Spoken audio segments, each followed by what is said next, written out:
सरकारने कर्जमाफी दिली, अर्ज GR काढायची घाई केली आणि त्याच्यामध्ये सगळ्यात जास्त जाचकाठी लावल्या. मला सर्वात सुरुवातीला हे मेन्शन करायचं की ही कर्जमाफी फसवी असणार आहे हे आधीच माहिती होतं. जेव्हा काही दिवसांपूर्वी शेतकऱ्यांच्या नावाने आंदोलन झालं आणि मुंबईला बोलून त्याच्यामध्ये काही झालं, त्यावेळेसच समजलं होतं की सरकार फक्त शेतकऱ्यांच्या तोंडाला पानं पुसायचं काम करणार आहे. काम करणार आहे माहित होतं, ते पुढे जाऊन सिद्धही झालं. काहींना आमदारकी भेटली, काहींना वचनं भेटली, पक्ष विलीन झाले आणि सरकारने त्यानंतर GR काढला. GR मध्ये 2 अटी अशा आहेत ज्याच्यामध्ये अख्खी खुट्टी टोकलेली आहे. ज्या शेतकऱ्यांनी 2019च्या कर्जमाफीमध्ये लाभ घेतलेला आहे अशा शेतकऱ्यांचं कर्ज माफ होणार नाही. त्याच्यामध्ये तुम्हाला 50,000 लाभ भेटेल, परंतु तुम्हाला जे कर्ज आहे, तुमचं जे थकीत कर्ज आहे, ते कर्ज तुम्हाला 1 ना 1 रुपया आधी भरावं लागेल. मग याला कर्जमाफी म्हणायची की फडणवीसांनी सुरू केलेली बँकांसाठीची कर्ज वसुली, हा प्रश्न पडलाय. दुसऱ्यामध्ये बी सेम तीच अट आहे, काहीच नाहीये. याच्यामध्ये महाराष्ट्रातील जवळजवळ 36 लाख शेतकऱ्यांचं नुकसान होणार आहे. मग कर्जमाफी द्यायचीच होती तर सरसकट द्यायची ना, ढोंग कशाला करायचं? जर तुम्हाला शेतकऱ्यांचा एवढाच कळवळ आहे तर सरसकट द्यायची. पण नाही, आजपर्यंत तुम्ही 2014 पासून बघत आलेला आहात. समित्या आणि निकषांमध्ये सरकार फसलेलं आहे. मागच्या 10 ते 12 वर्षामध्ये जेवढं काही सरकार आली त्याच्यामध्ये मध्ये एक कर्जमाफी झाली, त्याच्यामध्ये सरसकट दिली होती. पण यांनी 2 कर्जमाफ्या दिल्या, त्या 2 कर्जमाफ्यामध्ये फक्त निकष लावलेले, तर त्याच्यामध्ये दुसरं काहीच नाहीये. या निकषांमध्ये शेतकऱ्याला कोणतीही कर्जमाफी भेटत नाहीये. माझ्या वडिलांच्या नावावरती 35,000 रुपयाची सोसायटी आहे. मागच्या वेळेस बी तो 50,000चा लाभ भेटला नाही, यावेळेस बी भेटणार नाही. मग कसं म्हणायचं की माझ्या शेतकऱ्याला, माझ्या शेतकरी राजाला कर्जमाफी भेटते म्हणून? जी मुख्य मागणी आहे, हेच मुख्यमंत्री देवेंद्र फडणवीस साहेब म्हटले होते की मी सत्तेमध्ये आल्यानंतर शेतकऱ्यांचा सातबारा करणार, कोरा कोरा कोरा कोरा कोरा. पण हा कोरा करायच्या नादामध्ये त्या शेतकऱ्यांच्या सातबाऱ्यावरती बोजा चढवायचं काम हे सरकार करत आहे. या सरकारच्या काळामध्ये विचार करा तुम्ही, कोणतीही सबसिडी शेतकऱ्याला भेटत नाही, कोणत्याही योजनेचे पैसे योग्य वेळेवरती शेतकऱ्याला भेटत नाही, खताचे औषधाचे भाव गगनाला भिडलेत, कोणताही हमी भाव योग्य प्रकारे शेतकऱ्याला भेटत नाही. कांदा 2 रुपयाने विकावा लागतोय. शेतकरी अक्षरशः देशोधडीला लागायला लागला आणि इथलं सरकार म्हणते आम्ही शेतकऱ्यांच्या हिताचं. अरे घंटा तुम्ही हिताचे आहेत, लई शिव्या येतात पण इथं देऊ शकत नाही. यांच्या विरोधात बोलतो म्हणून 2 दिवसापूर्वी 2 अकाउंट उडवले. अरे अकाउंट उडवले म्हणजे आवाज दबत असतो का? येता येता दुसरं उडवलं 5 लाखाचं. एवढे घाबरलेत हे, एवढे घाबरलेत कारण की शेतकऱ्यांची एकजूट व्हायला लागली, शेतकरी एकत्र यायला लागलाय. दादांनी सुरुवातीला आंदोलन चालू केलं. कांद्याच्या आंदोलनामध्ये बघा, सुरुवातीला 12 रुपये 35 पैसे वाढवलं. जशी जशी शेतकऱ्यांची एकजूट वाढायला लागली, दादांचा तीव्र विरोध चालू झाला. त्यानंतर 15 रुपयाच्या वर भाव केला ना, आता काहीतरी 16.5 रुपये केलाय. मग तुम्ही असं खुडत देण्यापेक्षा एक खट्या का देत नाहीत? गोष्टी देत असताना तुम्हाला सतत समित्या आणि निकष का लागतात? आणि तुमचा तो पात्र शब्द नेमका कोणत्या पुस्तकात आलाय तो एकदा बघावा लागेल. नेमका यांनी कोणत्या पुस्तकातून अभ्यास केलाय? कोणतीही गोष्ट मागितली की पात्र शब्द टाकणार. त्या पात्र शब्दामध्ये शेतकऱ्यांची अख्खी कर्जमाफी ही फसवी झाली. शेतकऱ्यांच्या हाती काहीही भेटणार नाही. शेतकऱ्याच्या हातामध्ये फडणवीस सरकारने गाजर द्यायचं काम केलंय. आणि कोणी बोललं की एक तर त्याच्यावर गुन्हे दाखल होतात, एक तर त्याचे अकाउंट बंद होतात आणि त्याला जेलमध्ये डांबल्या जातं. शेतकऱ्यांच्या हितासाठी बोलत असताना काही भांडुळं परत अजून खाली कमेंटमध्ये बोलतात की हे फक्त स्टंट चालू आहे वगैरे वगैरे. 1-2 दिवस उपाशी येऊन बसा की. 4-5 तर भांडगुळं सोडलेत सरकारने. अक्षरशः संविधानिक पदावरती असताना भिकार चोटासारखं बोलतात, हे दलिंदरासारखं. अरे तुमच्या मनामध्ये एवढी नीचता भरलेली आहे, तुम्ही माणसं नाहीत, राक्षस आहात. तुमच्याकडून शेतकऱ्यांचं भलं होईल याची अपेक्षाच नाहीये. पण आम्ही पण खमकेत, आम्ही पण शेतकरी आहेत. आम्ही आत्तापर्यंत आमचं रुमणं त्या अवतावरती धरून 2 फूट आतमध्ये आऊत खुपसलंय शेतामध्ये. आमच्या शेतीची मशागत केली आहे. तेच रुमणं काढून, तेच रुमणं हातामध्ये घेऊन तुमच्या डोक्याची आणि तुमच्या ढुंगणाची मशागत करायला आम्हाला वेळ लागणार नाहीये. आमच्या आसुडाचा आवाज ऐकला तर तुमच्या कानातून रगात निघल. त्यामुळं सुधरा, या 2 अटी मागे घ्या. सर्वसामान्य शेतकऱ्याला कर्जमाफीचा लाभ भेटू द्या. बँकांचे वसुली एजंट असल्यासारखं वागू नका, अन्यथा याचे परिणाम संपूर्ण महाराष्ट्रभर दिसतील. आज ही मूठ, वज्रमूठ एवढी मोठी होईल की या वज्रमुठीने तुमच्या डोक्यावरती प्रहार केला तर कुठे पाताळाला जाताल समजणार पण नाही. अरे यांना लाजा वाटायला पाहिजेत. देत असताना जरा नीट तरी द्यायचं ना. निकष लावून द्यायचंय तर द्यायचं ढोंग कशाला करायचं. मतांपुरता शेतकरी लय महान असतो यांच्या नजरेमध्ये. पण मतं भेटली, सरकार आलं, सत्तेमध्ये बसले, ढुंगणाखाली खुर्ची भेटली की झालं, शेतकऱ्यांचा विसर पडला. कर्जमाफीचं गुऱ्हाळ मागचं 1 वर्ष चालू आहे माहितीये. आता GR काढलाय. GR काढताना म्हणले की आचारसंहिता झाल्यावर, मग GR बी आचारसंहिता झाल्यावरच काढायचा ना. म्हणजे प्रत्येक वेळेस फक्त फसवायचं, प्रत्येक वेळेस शेतकऱ्याला फक्त तोंडाला पानं पुसायची आणि प्रत्येक वेळेस शेतकऱ्याला फक्त खेळवत ठेवायचं काम. हे काम हे इथलं सरकार करतं, हे पाप आहे. सर्वसामान्य शेतकऱ्याच्या अडचणी काय आहेत काय माहिती यांना. मंत्रालयाच्या AC मध्ये बसून यांना निर्णय घ्यायला काय लागतंय. कधी या आमच्या शेतामध्ये आऊत आणून दाखवतो तुम्हाला काय त्रास असतो ते. देशोधडीला लागलाय शेतकरी आणि त्याच शेतकऱ्यांवरती वार करायचं काम हे सरकार करतंय. या सरकारला धडा शिकवण्यासाठी शेतकऱ्यांना आता एक या. जात धर्म पंथ सगळं बाजूला ठेवा, ते पक्ष बाजूला ठेवा आणि आता एक या. आजपर्यंत शेतकऱ्यांची एकजूट झाली नाही, म्हणून सगळ्यात जास्त अन्याय कोणावरती झाला असेल तर तो शेतकऱ्यावरती झालेला आहे. 1-1 लाख कोटीचे प्रोजेक्ट आहेत त्यांचे, त्याच्यामध्ये सगळ्यात जास्त नुकसान शेतकऱ्यांचं आहे. ज्या शेतकऱ्यांकडे 4-2 एकर जमीन आहे ती घेण्याचा पण घाट या सरकारने घातलाय. शक्तीपीठाचं तुम्हाला माहीतच असेल. ज्याची आवश्यकताच नाही, ज्याला समांतर महामार्ग आहे, तरी पण यांना तिथं घालायचं आहे. कारण की सरकारनं शेतकऱ्यांच्या जमिनी घ्यायच्या, त्या कॉन्ट्रॅक्टमधून पैसे कमवायचे आणि शेतकरी देशोधडीला लावायचा. माझी स्पष्ट मागणी आहे सरकारला, तुम्ही जर या 2 जाचकाठी लवकरात लवकर मागे घेऊन सरसकट सर्व शेतकऱ्यांना 2 लाखांपर्यंत कर्जमाफी नाही दिली तर आम्ही मंत्रालयावर पण धडकायला कमी करणार नाही. आम्ही त्यावेळेस आमच्या हातात रुमणं असेल आणि खांद्यावरती आसूड असेल, त्याचा वार आणि त्याचा आवाज तुमच्या कानामध्ये घुमल्यावरती तुम्ही लाईनीवरती येणार, वटणीवर येणार. वाटोळं झालंय शेतकऱ्यांचं. कोणत्याही योजनेला निधी नाहीये, फंड नाहीये. सर्वसामान्य शेतकऱ्याच्या आता पेरण्या तोंडावरती आहेत, बियाणं व्यवस्थित उपलब्ध नाहीये. या वर्षी तर दुष्काळाचं सावट आहे. खुद मुख्यमंत्रीच म्हणताय की 1950 सारखा दुष्काळ पडणार आहे जणू. मग याच्यामध्ये शेतकरी कसा जगणार नेमका. त्याच्या डोक्यावरती कर्जाचा डोंगर असताना तो सर्वाइव्ह कसा करणार, जगणार कसा आणि तो पुढे त्याचं कुटुंब कसं जगवणार, हा प्रश्न आहे शेतकऱ्यांच्या पुढं. काही नसतंय, सर्वसामान्य शेतकऱ्याच्या हातामध्ये काही सुद्धा नाहीये. बियाण्यांपासून ते विक्रीपर्यंत सगळं काही सरकार ठरवणार आणि ज्या वेळेस माल येतो त्यावेळेस पण त्याचा भाव बी सरकार आणि आडते व्यापारी ठरवणार. शेतकऱ्याच्या हातामध्ये धतुरा कायमस्वरूपी तेच लागत आलंय.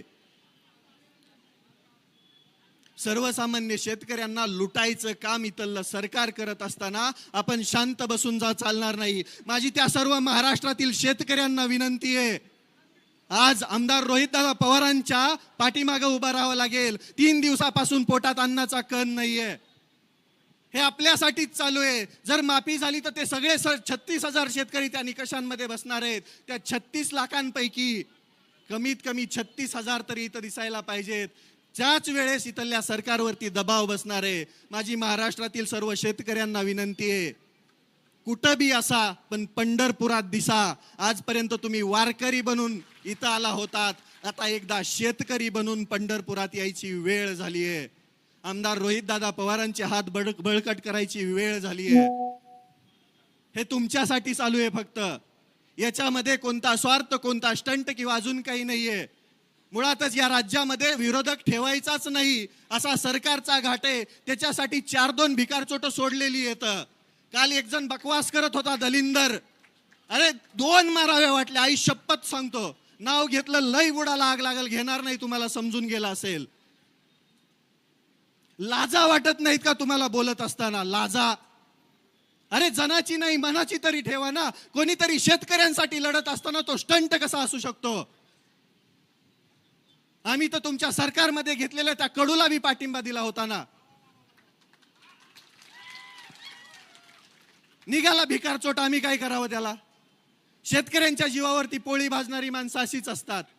पण इथं नाहीये ना तसं. मागचा जर विचार केला तुम्ही तर कांदा आंदोलनामध्ये शेतकऱ्यांचा फायदा झाला दादांनी आंदोलन केल्यानंतर.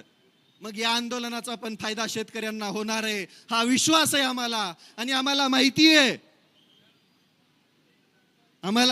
की हे स्वाभिमानाचं रक्त आहे, हे शेतकऱ्यांसाठी लढणारं रक्त आहे. म्हणून आमचा जाहीर पाठिंबा दादाला आहे.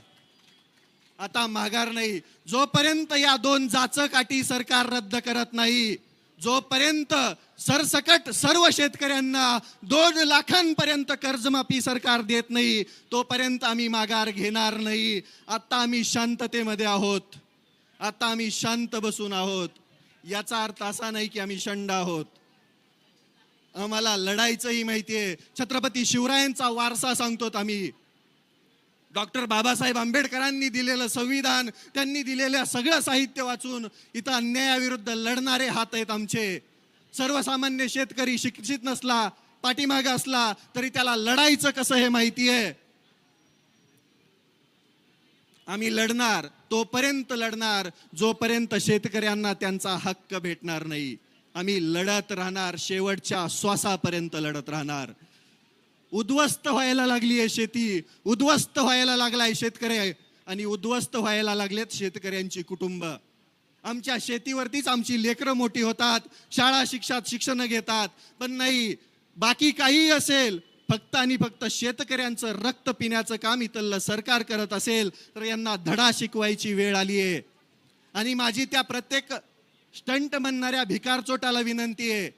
त्या आझाद मैदानामध्ये लोळत असताना आम्ही बघितले डुकरावानी. तुझे कसले स्टंट होते आम्हाला बी माहिती आहे. आणि जर लईच हिंमत आहे तर माझा पट्ट्याचा आता चॅलेंज आहे, 15 दिवस तू शेतकऱ्यांसाठी उपाशी राहा, तेव्हाच आम्ही समजू की तू बी शेतकऱ्याची औलाद आहे. तू पण शेतकऱ्यांसाठी लढतोय, तू पण सरकारमध्ये राहून शेतकऱ्यांच्या हक्कासाठी भांडतोय. हाही हिंमत नाही. सत्तेच्या वळचणीला बसणारी ही बांडगुळं कधी सर्वसामान्य शेतकऱ्यांचं हित बघू शकत नाही. आणि जो शेतकऱ्यांसाठी लढतोय त्यांना पाठीमागं ओढण्याचं काम इथली हीच बांडगुळं करतायत. अजून एक होतं, मंत्री झालंय पाठीमागून येऊन, समजलं असेल, म्हणे शेतकऱ्यांच्या नावाने वोट बँक. अरे वोट बँक तर तुम्ही चोरली शेतकऱ्यांची, शेतकऱ्यांना खोटी आश्वासनं देऊन. आणि प्रत्येक वेळेस राजकारण नसतं, कधी कधी समाजकारण आणि शेतकरी पण असतो, तो बघा. आणि इथून पुढे शेतकऱ्यांवरती कोणी अपशब्द बोलत असेल, शेतकऱ्यांना मागं ओढत असेल तर त्या भिकारचोटाला धडा शिकवायचं काम शेतकरी करेल. इथून पुढे शेतकऱ्यांना कोणी बोलायचा प्रयत्न करेल, मागं ओढायचा प्रयत्न करेल, शेतकऱ्याला नीच दाखवायचा प्रयत्न करेल तर तिथल्या तिथं त्याला धडा शिकवला जाईल. त्याच्या डुंगणावरती चाबकाचे आसुडाचे वार उमटवले जातील. ही वस्तुस्थिती आहे. लढावं लागेल राजांनो. ज्या सरकारला आपण स्पष्ट बहुमतामध्ये निवडून दिलंय, आता कसं निवडून आले ते तुम्हाला बी माहिती आहे.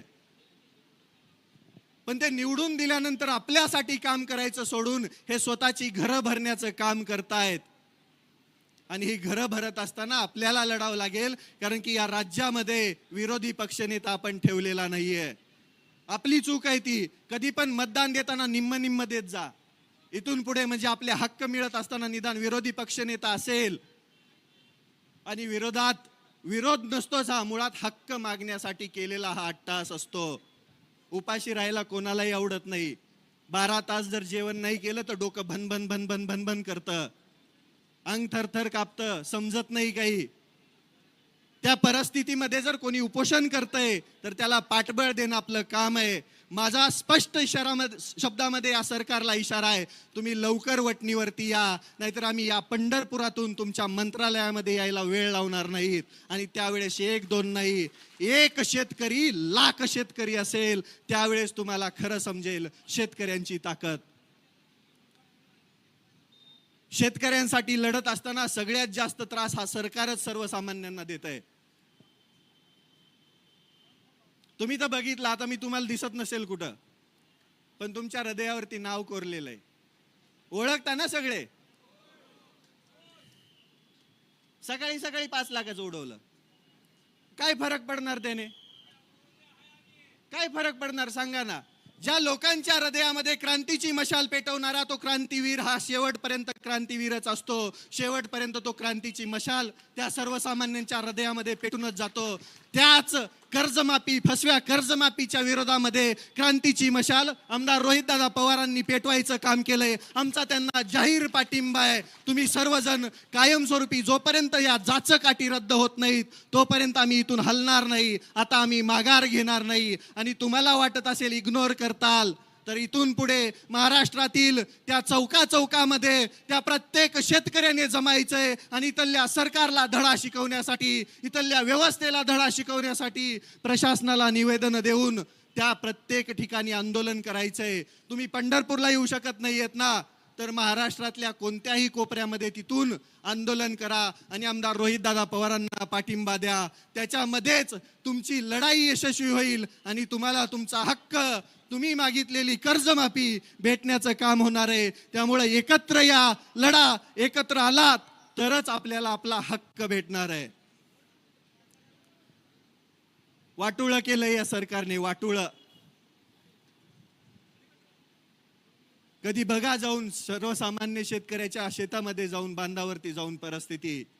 खताचे भाव गगनाला भिडलेत, गगनाला. बियाणं भेटणार नाही अजून 2-4 पाऊस झाले तर. आधी स्टॉक झाला काही जणांकडे, मग हळूहळू बाहेर काढणार. मगाशी मी एक पोस्ट वाचली, लई इंटरेस्टिंग होती, लई इंटरेस्टिंग.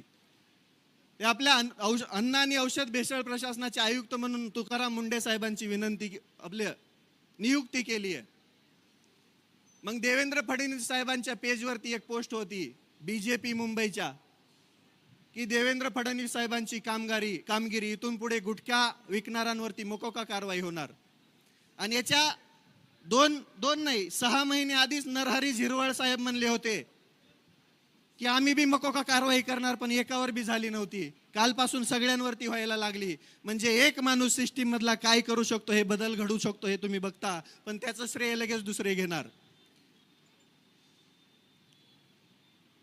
बरोबर की नाही? तसाच अधिकारी जर आमच्या शेतकऱ्यांसाठीच्या असणाऱ्या कृषी विभागाला असला तर मामा पळूनच जातील लगेच. बरोबर की नाही? परवा दिवशी तर म्हणे एका शेतकऱ्याला, माझ्याकडे त्या शेतकऱ्याचा असो, अक्षरशः ऊस जळाला होता. ऊस किती असंवेदनशील असतात ही माणसं, तुम्ही बघा. ऊस जळाला, त्या शेतकऱ्याने उन्हात बसून आंदोलन केलं. त्याला पाणी सोडण्याचं आश्वासन भेटल्यानंतर आंदोलन मागे घेतलं. त्याची मागणी होती फक्त जळालेल्या ऊसाचा पंचनामा करा. अतिवृष्टीचे पैसे अजून आले नाहीत शेतकऱ्याच्या खात्यात. कोणत्याही विम्याचे पैसे मागच्या 2-4 वर्षात शेतकऱ्याच्या खात्यात आलेले नाहीयेत. पंचनामा करण्यासाठी कृषी मंत्री म्हटले की हे माझ्याकडे नाहीये, तुम्ही तुमचं बघा, तुम्ही मोठी माणसं आहेत.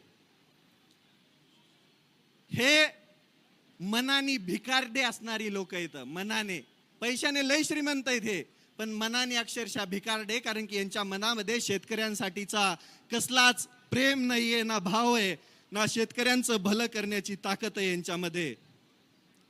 पण आम्ही शेतकरी पण खमके येत, आम्ही शेतकरी पण असे तसे नाही आहेत, आजचे कच्चे बच्चे नाही आहेत. आमच्यामुळेच तुम्ही आहेत.